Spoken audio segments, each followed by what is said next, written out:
स्वागत छ भाइ बहिनीहरुलाई नेपाल अनलाइन स्कुलमा। हामीले फोर्ससँग रिलेटेड न्युमेरिकल्सहरु डिस्कस गरिरहेका थियौं, जसमा हामीले टाइप 1 टाइप 2 को कुरा गरेका थियौं र आज हामी टाइप 3 को कुरा गर्नेछौं। तपाईहरुलाई न्युमेरिकल टाइप 3 जस्तै टाइप 3 मा हामी के भन्छौं भने हामीहरुको टाइप 3 मा जस्तै टाइप 3 न्युमेरिकल हैन, type 3 numerical f is equals to gmm by r square र टाइप 3 को न्युमेरिकलहरुलाई हामी यस्तो पनि भन्न सक्छौं है, determination of gravity of earth towards and object भनेर पनि भनिन्छ। जस्तै अब टाइप 3 को एउटा एक्जाम्पल लिम अनि त्यसपछि तपाईहरुलाई थोरै क्लियर हुन सक्छ। f is equals to gmm by r square हामीहरुको यसमा फरक केही पनि छैन, जस्ट अहिले हामीहरुको यहाँ चाहिँ पहिले d स्क्वायर थियो, अब r स्क्वायर छ, त्यति न फरक हो। जस्तै हामीहरुको न्युमेरिकल के छ भने हामीहरुको न्युमेरिकलमा भनेको छ find the force of gravity on an object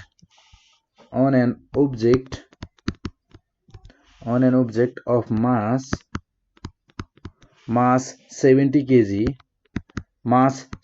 kg lying on the surface of the earth, lying on the surface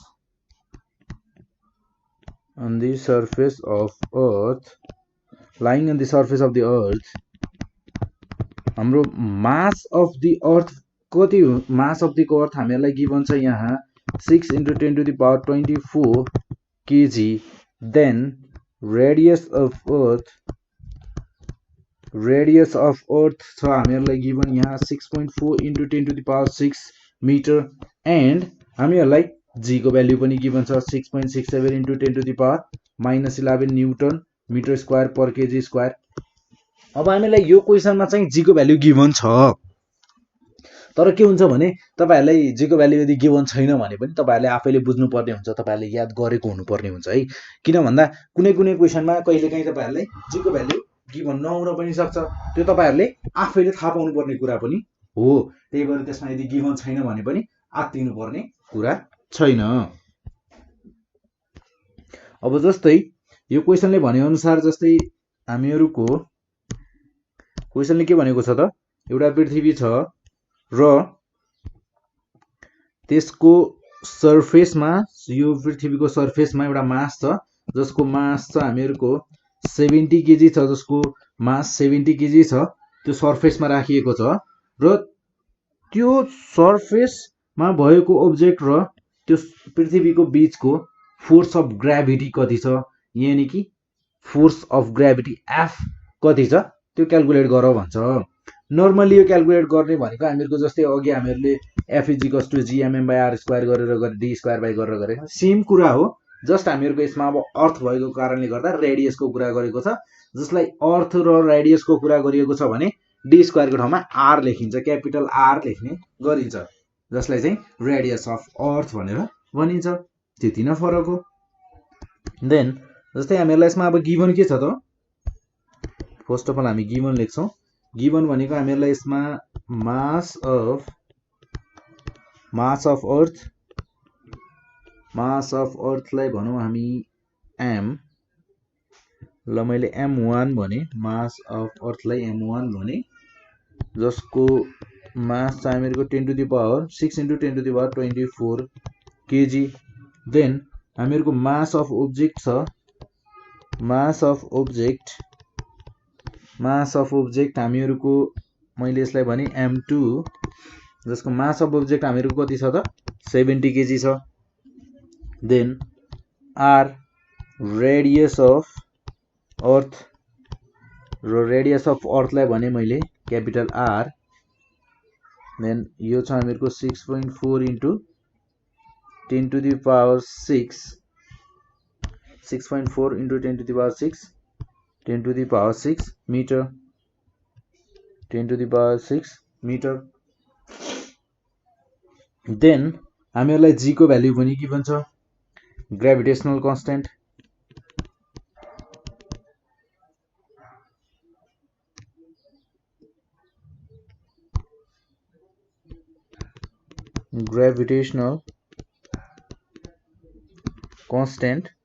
g is equals to हामीहरूसँग छ given 6.67 into 10⁻11 newton metre square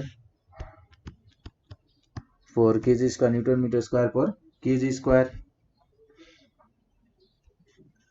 then so F is equals to हामीहरूको के हुने भयो त, force of gravity भनेको, force of gravity भनौँ यसलाई, force of gravity F is equals to JM1 M2 upon R square हैन।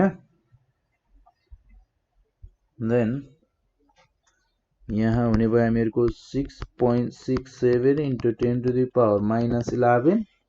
देन हामीहरूलाई मास M1 हामीहरूसँग छ 6 into 10⁻6 into 10⁻24 kg into M1 छ हामीहरूसँग 6 into 10⁻24 kg र त्यसै गरी M2 भनेको 70, R भनेको हामीहरूसँग के छ 6.4 into 10⁶ मिटर स्क्वायर हुने भयो यहाँ हामीहरूको। देन हामीहरूले यसलाई क्याल्कुलेट गर्दा कसरी क्याल्कुलेट गर्ने भने, तपाईहरुले यदि हामीहरूको पावरमा भएको टर्महरूलाई एक ठाउँमा राख्ने, अलग लेख्ने र हामीहरूको जुन इन्टिजर भ्यालुहरु, कन्स्ट्यान्ट भ्यालु टर्महरु छ त्यसलाई एक ठाउँमा राख्ने, त्यसो गर्दा हामीलाई इजी हुन जान्छ। 6.67 जस्तै यस्तो भन्न खोजेको 6.67 into 10⁻6 लेख्छु, 10⁻11 मा पावरमा भएका टर्महरुलाई पछि लेख्छु, into 10⁻11 into 10⁻24 divided by 6.4 को स्क्वायर into 10⁻6 को स्क्वायर हुने भयो हामीहरूको 10⁻12। देन अब जस्तै अब यसलाई क्याल्कुलेट गरेर हेरौँ, 6.67 into 6 into 70 यो हुने भयो हामीहरूको 28 यानी कि 2801.4 2801.4 into 10⁻, हामीहरूको कति हुने भयो त 24 minus 11 अपन 6.4 को स्क्वायर कति हुन्छ चेक गरौँ। 6.4 को स्क्वायर हुने रहेछ हामीहरूको 40.96 into 10⁻12। देन अब हामीहरू यसलाई मल्टिप्लाई गर्न सक्छौं, 2801.4 divided by 40.96 गर्न सक्छौं 68.39 into 10⁻24 minus 11 भनेको हामीहरू कति हुने भयो 13 minus 12 is equals to यो हुने भयो हामीहरूको 68.39 into 10⁻1। देन अब हामीहरूले यसलाई 68.39 into 10⁻1 भयो र हामीहरूले यसलाई लेख्न सक्छौं 6.839 into 10⁻2 लेख्न सक्छौं हामी यसरी, किनकि यो भनेको 6.8 लेख्दा 39 into 10⁻1 into 10⁻1 1 जोड्दा मेरो 2 भयो र F फोर्स हो। देन यसको युनिट के हुने भयो त न्यूटन। यसरी हामीले टाइप 3 को क्वेशन भनेको यस्तो टाइपको क्वेशन हुने भयो, जसमा यसमा हामीहरूको के फरक छ त छैन। हामीहरूले माथि क्याल्कुलेट टाइप 1 र टाइप 2 जसरी क्याल्कुलेट गरेका थियौं त्यसरी नै छ, जस्ट यसमा हामीहरूको एउटा डी को ठाउँमा आर आएको छ। आर भनेको अब रेडियस अफ अर्थ बुझ्नुस्, हामीहरूको यसमा नाममै छ, नाममै टाइप 3 ले हामीले के नाम दिएका थियौं त टाइप 3 ले हामीले नाम दिएका थियौं determination of gravity of earth towards an object, towards an object, determination of acceleration determination of gravity हैन, determination of gravity of earth towards an object भनेर त हामीले नाम नै दिएका थियौं। सो हामीले त्यहाँबाट पनि बुझ्न सक्छौं। त्यसै गरी अब यो भयो हामीहरुको टाइप 3। टाइप 4 पनि सायद हामीहरु गर्न सक्छौं, किनकि टाइप 3 हामीहरुलाई त्यति गाह्रो त्यति फरक चाहिँ थिएन, त्यही भएर हामीहरु टाइप 4 पनि गरिहाल्छौं है। जस्तै अब टाइप 4 मा टाइप 4 लाई भन्ने गरिन्छ determination of acceleration due to gravity. Determination of acceleration due to gravity. Acceleration due to gravity भनेको के त, स्मल जी, जसलाई हामीहरु भन्न सक्छौं g इक्वल्स टु gm/r²। पढ्नु भएको छ होला, तपाईहरुले पढ्नु भएको छ नि है, यो फर्मुला तपाईहरुले पढ्नु भएको छ होला। देन बुझ्नु भएको छ होला तपाईहरुले फर्मुला। जस्तै अब यसमा बुझ्नु पर्ने कुरा पनि त्यति गाह्रो चाहिँ मलाई लाग्दैन है, एकदमै सजिलो छ। जस्तै हेर्नुहोस् है, अब म चाहिँ यहाँ सर्टकटमा भनिदिन्छु है तपाईहरुलाई। तपाईहरुले जे कुरा पढ्नु भएको छ, तपाईहरुले राम्रो पढ्नु भएको छ, थाहा छ हामीहरुलाई, त्यो कुरा म यहाँ अलि सर्टकटमा भनिदिन्छु है। जस्तै हामीहरुले फर्स्टमा के पढेका थियौं त, f equals to g mm/r², mm/d² भनेर बुझौं। र अब हामीहरुको यहाँ छ केस के त, पृथ्वीको, र पृथ्वीको रेडियसलाई भनिन्छ r भनेर भन्यौ। र त्यसैगरी हामीहरुको यो सरफेसमा छ अब्जेक्ट। अब यो क्यापिटल M भनेको पृथ्वीको मास, र यो स्मल m भनेको यो अब्जेक्टको मास। र अब यदि पृथ्वीको केस हो भने हामीहरुले यहाँ लेखिन्छ d नलेखेर के लेखिन्छ भयो त, r² लेखिने भयो। r भनेको के हो त, रेडियस अफ अर्थ। देन अब यहाँ हेरौं, f भनेको हामीहरुको के हुन्छ त, w equals to f weight भनेको हामीहरुको यहाँ जुन फोर्स लाग्ने हो, त्यो फोर्स लाग्ने भनेको के हो त, वेटले हो। देन f इक्वल्स टु हामीहरुको के हुने भयो, mg हुने भयो। र अब f जहाँ छ त्यहाँ हामी mg राखेर हेरौं। Then r² small m cancel out हुने भयो। देन यहाँबाट g हेर्दा हामीहरुको के आयो त, g इक्वल्स टु gm/r²। मैले केही फरक लेखेको छु त यहाँ, हामीहरुले टाइप 4 मा लेख्दा मैले केही फरक लेखेको छु त, g इक्वल्स टु gm/r²। अब यहाँ यो g भनेको ग्रेभिटेशनल युनिभर्सल ग्रेभिटेशनल कन्स्टेन्ट भइसक्यो, र यो m भनेको मास अफ अर्थ, र त्यसैगरी यो r भनेको रेडियस अफ अर्थ, र यो g भनेको एक्सेलरेसन ड्यू टु ग्रेभिटी। अब हामी यसैसँग रिलेटेड न्यूमेरिकल हेर्छौं एउटा। जस्तै म यहाँ न्यूमेरिकल लेख्छु है। जस्तै अब न्यूमेरिकल के छ भने, what is the value of acceleration due to gravity भन्छ। What is the value of acceleration due to gravity, acceleration due to gravity, acceleration due to gravity on the surface of earth, on the surface of earth, on the surface of earth, on the surface of earth, if its radius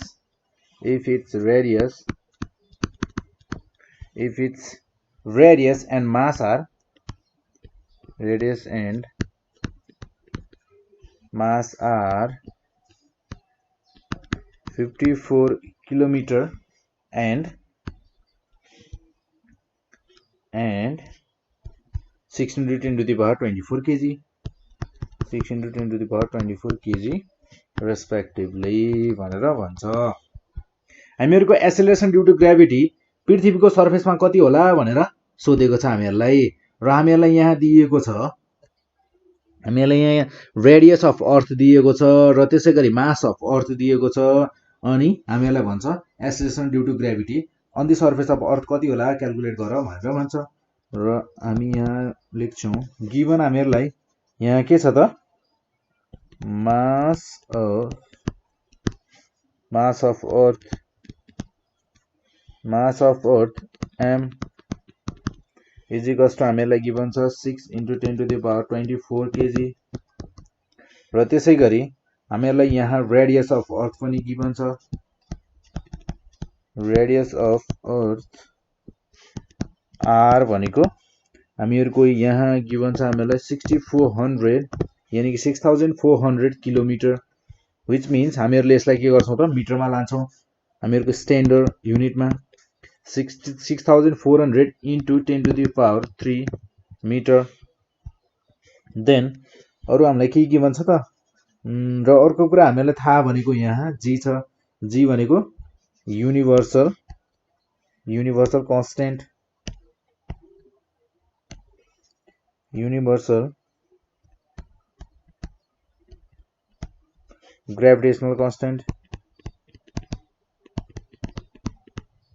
universal gravitational constant जसलाई भनिन्छ g 6.67 into 10 to the power minus 11 newton metre square per kg square इसको unit हो then अब हामीहरु finally हामीहरुले निकाल्नु पर्ने के हो त हामीहरुसँग टाइप 4 को हो भने हामीहरुलाई टाइप 4 मा के हुन्छ भन्ने थाहा छ त g = gm/r² वेयर हामीहरुको g भनेको यो स्मल g भनेको के हो त acceleration due to gravity acceleration due to gravity g र यसमा हामीहरुलाई g को भ्यालु गिभन छ देन g क्यापिटल G भनेको हामीहरुको 6.67 into 10 to the power minus 11 into m mass भनेको हामीहरुको 6 into 10 to the power 24 kg divided by r भनेको हामीहरुसँग छ 6400 into 10 to the power 3 को स्क्वायर देन हामीहरुको यो हुने भयो जस्तै यसमा पनि के गरौँ त हामी पहिले 6.67 into 6 गरौँ into 10 to the power 24 minus 11 upon यहाँ स्क्वायर गर्नु पर्ने छ अब हामीहरुको 64000 को स्क्वायर गरौँ 6400 को स्क्वायर भनेको हुन्छ हामीहरुको 40 लाख 409 लाख 40,960,000 हुने भयो जसलाई हामीहरु लेख्न सक्छौं 4096 1 2 3 4 वटा जस्तो लाग्छ मलाई हैन यही थियो इन्टु 10 to the power 6 हुने भयो हैन त देन अब यसलाई हामीहरुले लेख्न सक्छौं 6.67 into 6.67 into 6 हुने भयो हामीहरुको 40.02 into 10 to the power 13 upon हामीहरुले यसलाई पनि पॉइन्टमा लेख्न सक्छौं 4.096 into 10 to the power कति हुने भयो त 1 2 3 4 5 6 7 10 to the power कति हुने भयो त यो 10 to the power 7 हुने भयो 10 to the power 7 into 10 to the power 6 then 40.02 upon 4.096 हामीहरुको यहाँ छ 10 to the power 13 into 10 to the power यो पनि भयो हामीहरुको 13 6 plus 7 भनेको हामीहरुको 6 6 12 1 13 देन हामीहरुले यसलाई र यसलाई क्यान्सल आउट गर्न पाउने भयौं यहाँ अब हामीहरुको बच्यो 40 डिवाइडेड बाइ 4.096 divided by 4.096 यो हुने भयो हामीहरुको 9.77 मिटर पर सेकेन्ड स्क्वायर हामीहरुको एक्सेलरेसन ड्यू टु ग्रेभिटी भनेको के हो त एक्सेलरेसन ड्यू टु ग्रेभिटी नाम नै काफी छ एक्सेलरेसन को हामीहरुको युनिट के हुन्छ मीटर पर सेकेन्ड स्क्वायर हैन त एक्सेलरेसन को हामीहरुको युनिट के हुन्छ त मीटर पर सेकेन्ड स्क्वायर र त्यसैगरी एक्सेलरेसन ड्यू टु ग्रेभिटी को युनिट पनि के हुन्छ त एक्सेलरेसन ड्यू टु ग्रेभिटी जस्तै युनिट हामीहरू यसको फर्मुलाबाट पनि क्याल्कुलेट गर्न सक्छौँ है। जस्तै G = GM/R² छ नि। अब म तपाईँहरूलाई एउटा यो सिकाइदिन्छु, तपाईँहरूले जान्नै पर्छ भन्ने जरुरी छैन, यहाँसम्म जान्नुभयो यति कुरा ठिक छ। एक्सिलरेसन ड्यू टु ग्राभिटी हामीहरूको यानि कि G भनेको कति आयो त 9.77 m/s²। यतिसम्म बुझ्नुभयो ठिकै छ। m/s² यसरी पनि निकाल्न सकिन्छ, फर्मुलाबाट पनि। कसरी भने जस्तै G को युनिट हामीलाई थाहा छ, G को युनिट के हुन्छ न्युटन m/s²/s², न्युटन m/s²/kg² हुन्छ, ठिक छ। इन्टु m भनेको मासको युनिट के हुन्छ केजी, अपन r भनेको के हो त डिस्टेन्स हो, डिस्टेन्सको युनिट मिटर हुन्छ, तर यहाँ के छ स्क्वायर, यानी कि यो हुने भयो m/s²। देन अब यसलाई हेरौँ, newton m/s² into KG upon m/s² into KG को स्क्वायर हुने भयो। किन भन्दाखेरि यो अपनमा यस्तो मैले स्ल्यास लेखेर चाहिँ यहाँ -2 छ, यसले त्यही भएर यो तल आउने भयो। देन m/s² क्यान्सल आउट र बच्ने भयो हामीहरूको Nm/kg अपन kg² भनेको KG into KG, then KG cancel out. अब हेरौँ यहाँ न्युटन अपन केजी बच्यो हैन। न्युटन भनेको फोर्सको युनिट हो, फोर्स भनेको MA हो, M भनेको हामीहरूको के हो त मास हो, मासको युनिट केजी हुन्छ, र एक्सिलरेसन भनेको के हो त हामीहरूको m/s² हुन्छ हैन। यो भनेको हामीहरूको हुन्छ केजी इन्टु m/s²। देन अब यहाँ चाहिँ हामी फोर्सको युनिट के थियो न्युटन थियो, न्युटन भनेको के हुँदो रहेछ त केजी m/s² हुँदो रहेछ, यानी कि हामी न्युटनको ठाउँमा अब राख्न सक्छौँ केजी m/s² इन्टु हामीहरूसँग यो केजी त छँदैछ, केजी क्यान्सल आउट, m/s² यानी कि m/s²। हामीहरूको जी को युनिट के हुँदो रहेछ त आखिरमा, जी को युनिट त m/s² हुँदो रहेछ। यसरी पनि हामी क्याल्कुलेट गर्न सक्छौँ। यस्तो कुराहरू तपाईँहरूले पनि एनालाइज गर्दै गर्नुहोस् है, यस्तो कुराहरू सिक्दै गर्नुहोस्, किनभने तपाईँहरूलाई यो कुराहरू इन्ट्रान्समा पनि यस्तो कुराहरू तपाईँले सिकिराख्नु भयो भने अहिलेदेखि नै यस्तो कुराहरूको बानी खेलाउने, यो फर्मुलाहरूलाई खेलाउने, एउटालाई भ्याल्यु लगेर अर्कोमा राख्न मिल्छ कि मिल्दैन, अब राखेर हेर्नुहोस् र त्यो सरलाई देखाउनुहोस्। अब त्यो तपाईँहरूले गरेको हो ठिक छ कि छैन भन्ने कुरा सरहरूले चेक गरिदिनुहुन्छ। नभए तपाईँहरूले गर्नुहोस्, राखेर गर्नुहोस्, फोटो खिच्नुहोस्, नेपाल अनलाइन स्कुलमा पोस्ट गरिदिनुहोस्, कति सजिलो छ। हामीहरूले चेक गरिदिइहाल्छौँ, हामीहरूले हेरिदिइहाल्छौँ तपाईँहरूले हालेको ठिक छ कि छैन, तपाईँले हाल्न मिल्छ कि मिल्दैन। कहिले काहीँ भ्याल्यु सेम तपाईँहरूको टर्म छ भन्दैमा भ्याल्यु नहाल्न मिल्ने पनि हुनसक्छ। सो तपाईँहरूले चेक गर्नुहोस्, सबै चिज गर्नुहोस् र प्र्याक्टिस पनि गर्नुपर्छ। सो अब हामी यसपछि टाइप 5 टाइप 6 अरू पनि पढ्नेछौँ न्युमेरिकलहरू है।